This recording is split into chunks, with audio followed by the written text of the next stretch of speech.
분노보다 순종을 택하라. 분노보다 순종을 택하라. 우리 분노, 순간적인 감정을 우리가 이기지 못해가지고 문제를 발생하는 경우가 많이 있죠. 뭐 저도 그런 경험들이 있는데, 뒤돌아보면은 조금만 더 참을 걸 이런 생각을 할 때가 많이 있죠.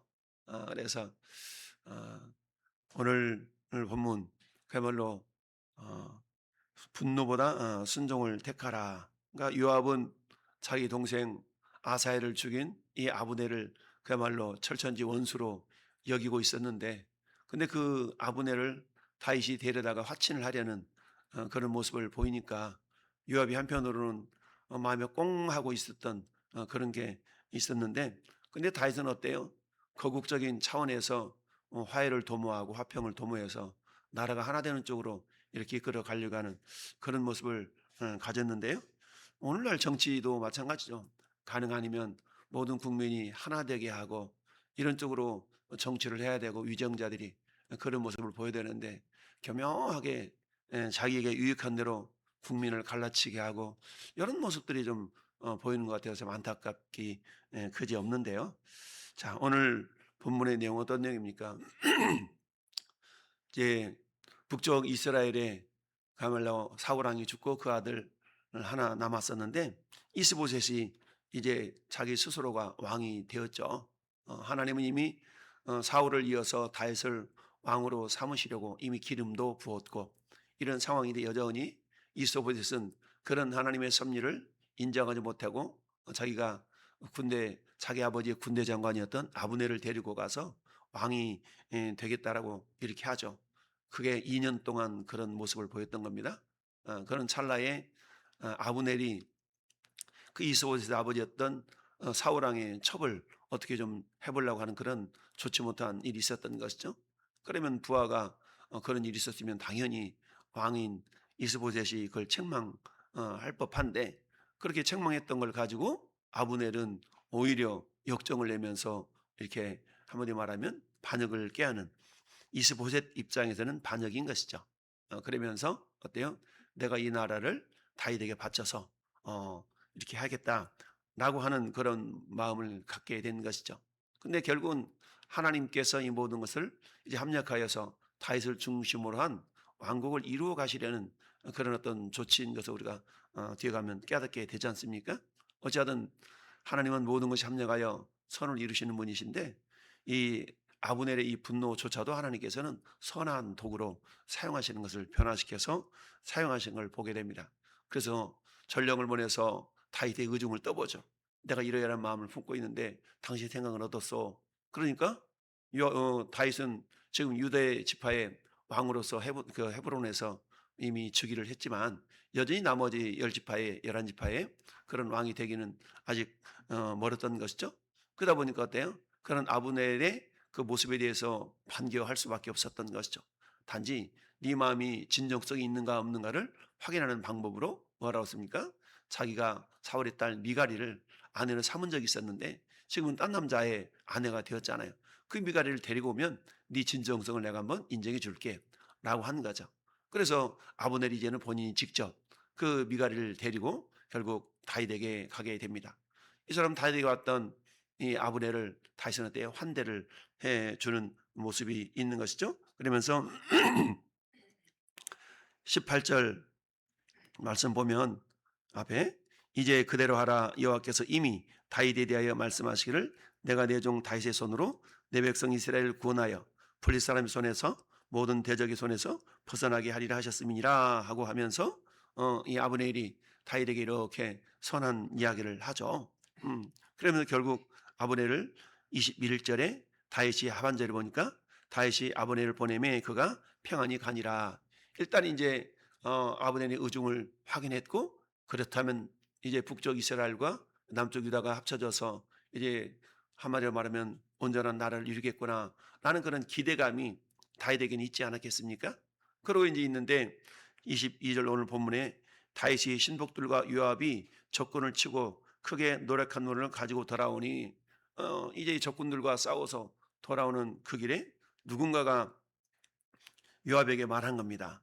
야, 당신 그 동생 죽인 아사엘 죽인 그 아브넬 있잖아.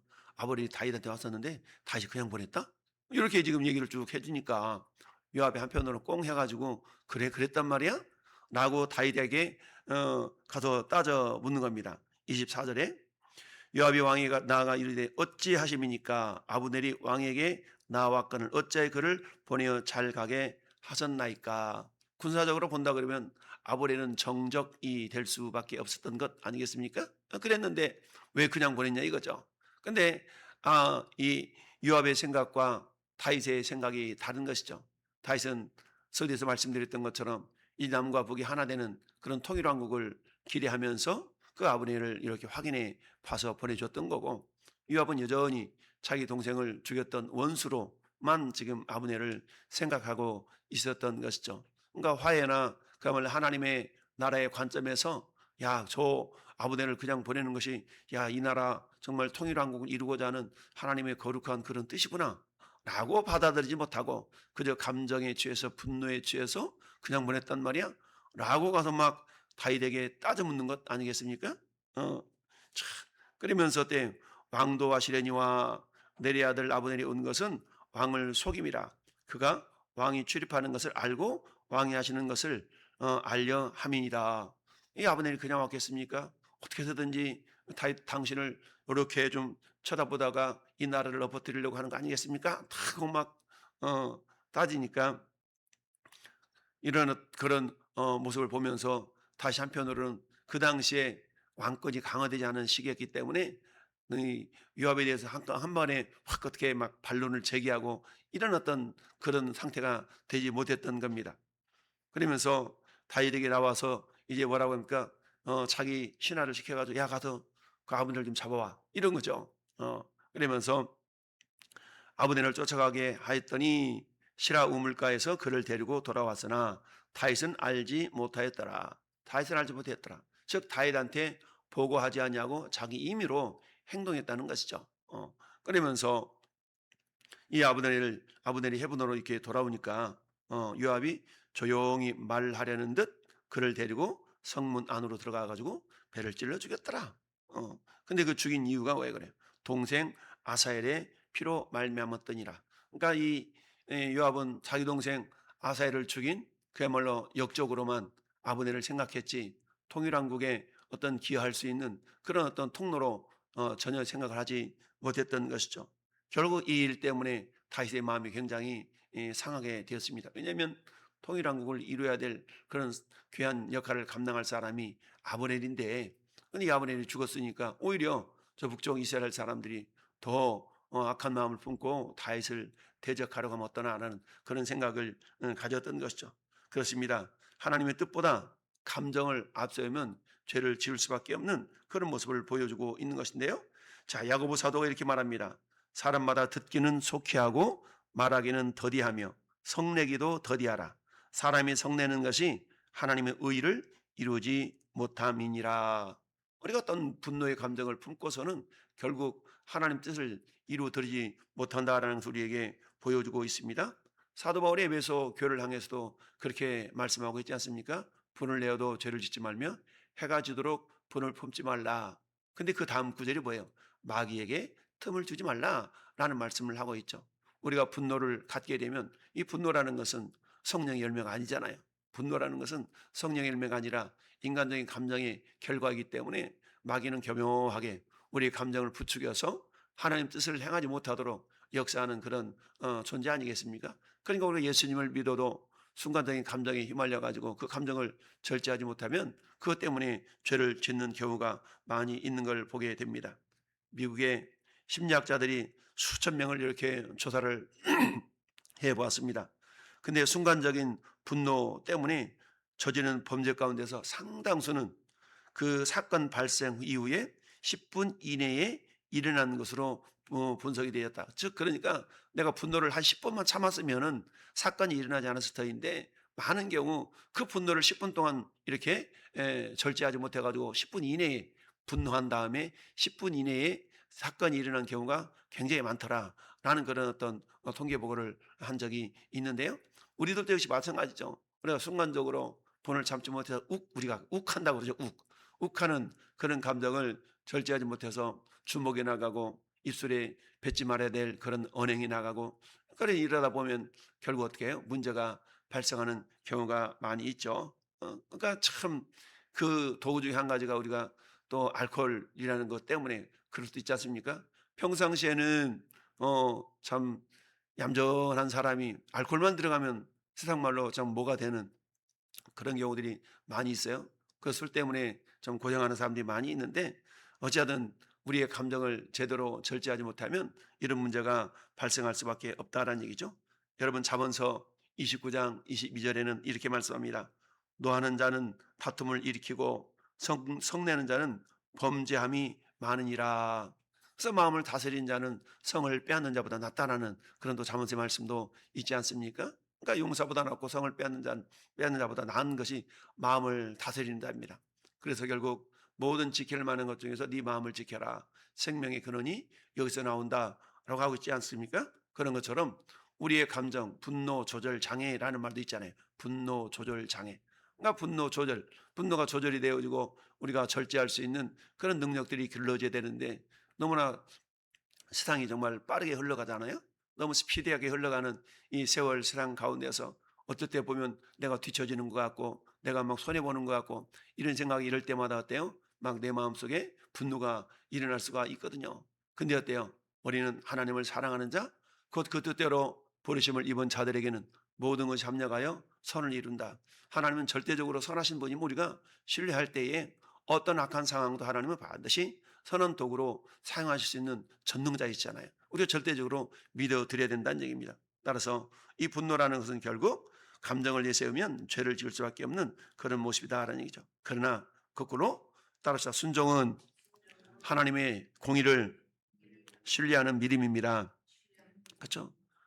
이처럼 순종이라는 것은 하나님의 공의로우심을 신뢰하는 믿음이에요. 그러니까 오늘 다윗 같은 경우는 스스로 원수를 갚으려 하지 아니하고 사울왕이 자기를 죽이러 그렇게 다니는 상황 가운데서도 도망가면서 어때요? 그 모든 결과를 주님께 내어 맡기는 그런 어떤 순종의 모습을 보였죠. 근데 어때요? 그 순종하는 과정은 굉장히 험난하잖아요. 우리도 마찬가지. 순종이 좋은 것은 알지만 순종하는 과정 속에서는 인내해야 되겠고, 때로는 내가 이해하지 못한 그런 부분들도 있고 막 그러잖아요. 그러니까 어때? 순종 자체는 좋은 것인지 알지만 순종의 과정 속에서 나타나는 그런 문제들은 어떨 때는 우리가 이해되지 못하고 이해하지 못하는 그런 것들이 많이 있죠. 그러나 우리가 절대적으로 하나님은 선하시다. 하나님 반드시 합력하여 선을 이루신다. 라는, 그리고 심판이라는 것은 하나님의 주권에 속한 문제이지 내가 직접 심판에 나서는 것은 바람직한 것이 아니다. 라는 것을 우리가 늘 잊지 말아야 됩니다. 로마서 12장 19절에 내 사랑하는 자들아 너희가 친히 원수를 갚지 말고 하나님의 진노하심에 맡기라. 심판은 하나님께 속한 영역이라는 거죠. 신명기 32장 35절에도 원수 갚는 것이 내게 있으니 내가 갚으리라 라고 말씀합니다. 즉 하나님은 공의롭게 갚아주시는 하나님이시죠. 하나님은 사랑의 하나님과 동시에 공의 하나님이시다 라고 말씀을 드렸죠. 사도 베드로도 욕을 당하시되 맞대 욕하지 아니하시고 공의로 심판하시는 이에게 부탁하시며, 예수님도 어때요? 모든 억울한 일을 친히 해결하려고 하지 아니하셔서 성부 하나님께 내어 맡겨 드렸던 걸 보게 되죠. 여러분 우리가 잘 아는 남아프리카 공화국 남아공의 넬슨 만델라에 대한 이야기를 잘 하잖아요.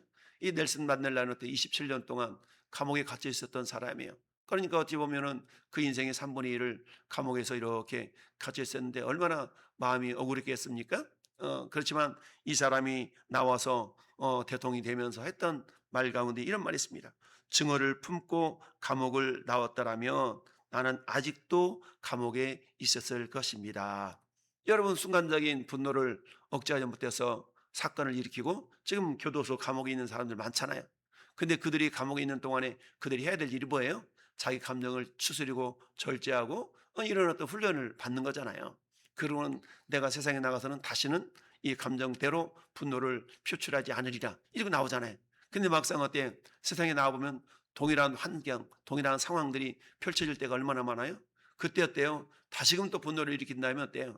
오늘 넬슨 만델라가 고백했던 것처럼 나는 아직도 감옥에 있었을 것입니다 라고 할 수밖에 없는 것이죠. 오늘도 우리 성령께서 우리 안에서 정말 마지막 9가지 열매 가운데 9가지 열매가 절제의 열매잖아요. 아무리 사랑이 풍성해도 희락이 풍성해도 오래 참는다 할지라도 마지막에 절제가 되어지지 않는다면 이런 것들은 공든탑이 무너지는 것 같은 그런 일이 될 수밖에 없다라는 얘기예요. 그렇습니다. 순종이라는 것은 결국 하나님의 정의를 신뢰하는 믿음의 열매다라는 것을 알 수가 있습니다. 우리가 순간순간적으로 정말 내 생각대로 내 뜻대로 분명히 저건 틀린데 분명히 저는 바른 것이 아닌데 라는 것이 눈에 보여질 때가 많이 있잖아요. 그럼에도 불구하고 내가 직접 그 분노를 내가 표출해서 그야말로 내가 공의를 세우겠노라고 하는 그런 모습도 때로는 필요하겠지만 그러나 이 모든 것들을 다 주관하시는 하나님께 내어드릴 수 있는 이런 모습이 결국 합력해서 선을 이룰 수가 있다라는 얘기죠. 그러니까 불법적인 방법이 아니라 합법적인 방법 내에서 우리가 정의롭게 우리 분노를 표출할 수 있는 방법은 그 밖에도 많이 있거든요. 근데 감정적으로 내가 막 심판자가 되어서 감정을 표출한다는 것은 그것은 옳은 것이 아니다라는 얘기죠. 결국 이 모든 과정 속에서 우리는 어때요? 예수님의 순종을 배울 수밖에 없는 것 아니겠습니까? 우리 예수님은 어떻습니까? 성부 아버지 하나님께서 온 인류를 위한 십자가 희생으로 인류를 구원하시기 위해서 십자가 길을 걸어갈 것을 요구하셨을 때 할만하시거든 이 잔을 내게서 옮기시옵소서. 왜요? 그 고난이 얼마나 큰 것인 걸 주님 아셨기 때문이죠. 그러나 내 원대로 마옵시고 아버지 원대로 되기를 원하나이다 라고 기도하시면서 결국 십자가 길을 걸어가신 것이죠. 즉 예수님의 순종하심으로 말미암아 우리의 구원이 된 것을 보게 됩니다. 여러분 로마서 5장 19절에 이렇게 말씀합니다. 한 사람이 순종하지 아니함으로 많은 사람이 죄인 된 것 같이 한 사람이 순종하심으로 많은 사람이 의인이 되리라. 그 한 사람 에덴 동산에서 아담의 불순종으로 인류에게 죄가 왔다면 이제 마지막 아담 예수 그리스도의 순종하심으로 그 죄 문제를 해결하셨던 것 아니겠습니까? 그렇습니다. 여러분 독일의 신학자 디트리트 본 헤퍼라는 목사님이 계셨어요. 히틀러 치하에서 그 히틀러의 독재를 저항하다가 결국 순교의 제물이 되었던 그 목사님이 계십니다. 그 목사님은 감옥에서 이런 고백을 했어요. 순종은 하나님의 부르심 앞에 자신을 드리는 것이다 라고 하면서 한 거였지만 결국 무력으로 자기의 어떤 의사를 표현하지 않고 무죄항 그러면서도 어때요? 한 거였던 이 본 해퍼 목사님의 이 순종의 모습이 오늘날까지도 많은 그리스도인들 앞에서 모범이 되어지고 있다라는 것을 보여주고 있습니다. 그렇습니다. 요압은 분노를 선택해서 결국 뒤에 보면 나중에 이 요압이 이 뭡니까 다윗의 아들 솔로몬에 의해서 결국 심판을 받게 되는 그런 일이 나타나게 되죠. 그러니까 이 분노를 다스리지 못해서 결국 어려움을 겪게 되는 이런 모습. 반면에 내 다윗은 억울함 속에서도 하나님께 내어 맡김으로 말미암아서 하나님 나라를 세워간 사람이었다라는 얘기죠. 우리 교회 공동체 속에서도 그럴 수 있잖아요. 인간관계가 있다 보니까 때로는 내 생각도 안 되어지는 것 때문에 분을 내기도 하고 막 이래가지고 결국 교회 공동체가 아름답게 세워질 수가 없다라는 얘기입니다. 그런 모든 것들을 우리가 겸손하게 인내하면서 하나님께 내어 맡길 때 한 템포 우리가 사무린 3번 하면 뭣도 면한다? 살인도 면한다라는 것은 우리는 속담도 있지 않습니까? 그런 것처럼 오늘도 인내하는 건 내 힘이 아니잖아요. 성령의 능력으로 말미암아서 인내하고 절제 열매를 통해서 하나님의 아름다운 나라 이 공동체를 귀하게 세워가는 데 쓰임받는 우리 모든 성도가 될 수 있기를 예수님의 이름으로 축원합니다. 아멘.